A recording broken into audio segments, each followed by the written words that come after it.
গণভোটের রায় বাস্তবায়ন, জনদুর্ভোগ নিরসন, দ্রব্যমূল্যের ঊর্ধ্বগতি নিয়ন্ত্রণ, আইন শৃঙ্খলা পরিস্থিতির উন্নয়ন এবং জনগণের ন্যায্য অধিকার প্রতিষ্ঠার দাবিতে চট্টগ্রামে বিভাগীয় সমাবেশ করছে জামায়াত ইসলামী সহ ১১ দলীয় জোট।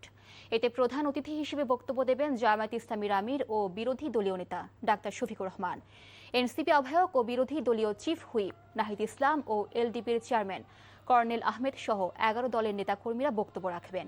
এর মধ্যে সমাবেশে অংশ নিতে চট্টগ্রামের লালদিঘি ময়দানে আসতে শুরু করেছে নেতাকর্মীরা। আয়োজকরা জানায়, দেশের মানুষ নানামুখী সংকটের মধ্যে দিন পার করছে। গণভোটের রায় বাস্তবায়ন নিশ্চিত না হওয়ায় জনগণ হতাশ। এ প্রেক্ষাপটে জনগণের ন্যায্য অধিকার আদায় এবং গণমানুষের দাবি দাওয়া তুলে ধরতেই ১১ দলীয় ঐক্য এ সমাবেশের আয়োজন করেছে।